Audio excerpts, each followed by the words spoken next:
বিয়ে কয়টা করছ? 4টা। আমি কয় নাম্বার? 6 নম্বর। আজকে আমি রিভিউ করতে যাচ্ছি মোশাররফ করিম অভিনীত হইচইয়ের পর্দায় সদ্য রিলিজ প্রাপ্ত ওয়েব সিরিজ বহিমিয়ান ঘোড়ার রিভিউ। হ্যালো নূর, কই আপনি তাড়াতাড়ি আসেন, আপনার জন্য ডাবল খুশির খবর আছে। দরজাটা খোলা রেখে শোনা, আমি ডাবল গতিতে আইতাছি। এই ওয়েব সিরিজটিতে দেখানো হয়েছে মোশাররফ করিম একজন ট্রাক ড্রাইভার যার নাম হয়ে যাচ্ছে আব্বাস। আমার নাম আব্বাস, আমার রাশিদা সিংহ। যিনি না করতে করতে তার জীবনে 7টি বিয়ে আগে হয়ে গেছে এবং আরো একটি বিয়েতে তিনি জড়িয়ে পড়েন বিভিন্ন সমস্যার কারণে। এখন কবুল কর বাবারে নট কবুল কর। তিনার জীবনের সবচেয়ে বড় লক্ষ্য হচ্ছে তিনি তার স্ত্রীদের নিজেদের একে অন্যের সাথে জানা পরিচয় এবং একে অন্যের সাথে মেশা থেকে আটকে রাখা, যাতে তার জীবন দুর্বিষহ না হয়ে যায়। এখন তার স্ত্রীরা কি একে অন্যের সম্বন্ধে জানতে পারেন, তাদের সাথে তিনি কিভাবে বিবাহ বন্ধনে লিপ্ত হয়েছিলেন, তাদের সাথে তার সম্পর্ক কি, সেগুলো নিয়ে মূলত একটি সাসপেন্স থ্রিলার কমেডি জনরার একটি সিরিজ এটি হতে যাচ্ছে। লোকে একটা বিয়ে করেই সামলাতে পারে না, এর তো 7-7টা। তুমি আমার কতখানি ভালোবাসা কত? আমি আপনারে খুব ভালোবাসি আব্বাস। হালার তো দেখি মাইয়ার পর মাইয়া কেস। বাংলা কন্টেন্টে হয়তো অনেক বছর পর এমন একটি কন্টেন্ট পাওয়া গেছে যেটা আপনি যে কোনো কাউকে রিকমেন্ড করতে পারেন। এর জনরা থেকে শুরু করে, এর প্রেজেন্টেশন থেকে শুরু করে, এর প্রতিটি প্রান্ত, একবার প্রথম সিন থেকে শুরু করে শেষ সিন পর্যন্ত আপনার ভালো লাগবেই। It's my guarantee. জলদি নামো। আপনি আমার মেসেজ দেখেছেন কেন? আরে দূর মেজাজ দেখাবো না কি তোমার কোলে লইয়া চুমা খাবো না কি আমি? আমি তো ভাবছিলাম কোলে লইয়ে তুমাই খাইবেন।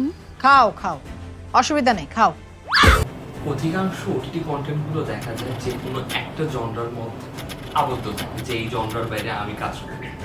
এটা মাল্টিপল জনরা নিয়ে কাজ করছে। এটা যেমন কমেডি রয়েছে, তেমন এটার ভিতরে থ্রিলার রয়েছে, তেমন এটার ভিতরে সাসপেন্স রয়েছে এবং প্রচণ্ড ফাস্ট এটার স্ক্রিন প্লে।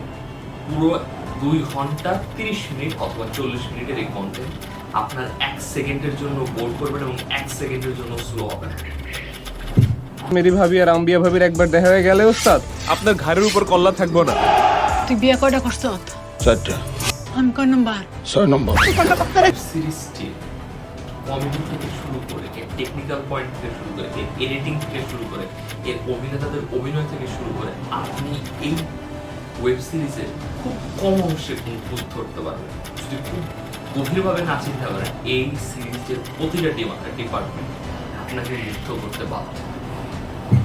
সিরিজটির আমি তেমন কোনো নেগেটিভ দিক পাই না। যদি খুব খুঁটিয়ে না দেখা হয় তাহলে এর মধ্যে তেমন কোনো খুঁত বা আপনার খারাপ লাগার জিনিস একটা দুটো জিনিস আছে। সেটি হচ্ছে এই ওয়েব সিরিজের কনফ্লিক্ট পয়েন্ট বা যেই প্রবলেম বা যে সমস্যাগুলো ক্রিয়েট হয়েছে সেটা সলিউশন অথবা উত্তর বা প্রতি উত্তর এত সহজভাবে দেখানো হয়েছে, যেটা স্ক্রিন প্লে এত সুন্দর স্ক্রিন প্লের মধ্যে টেক আপ না লাগে। যদি এটাকে আরো পরিপূর্ণভাবে সুন্দরভাবে দেখানো যায়, সলিউশনগুলো রয়েছে, তাহলে হয়তো বেটার।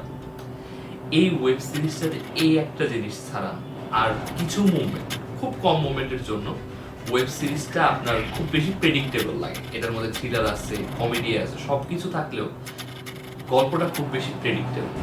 এই দুটো জিনিস ছাড়া আমার এই ওয়েব সিরিজের কোনো খারাপ দিক লাগেনি।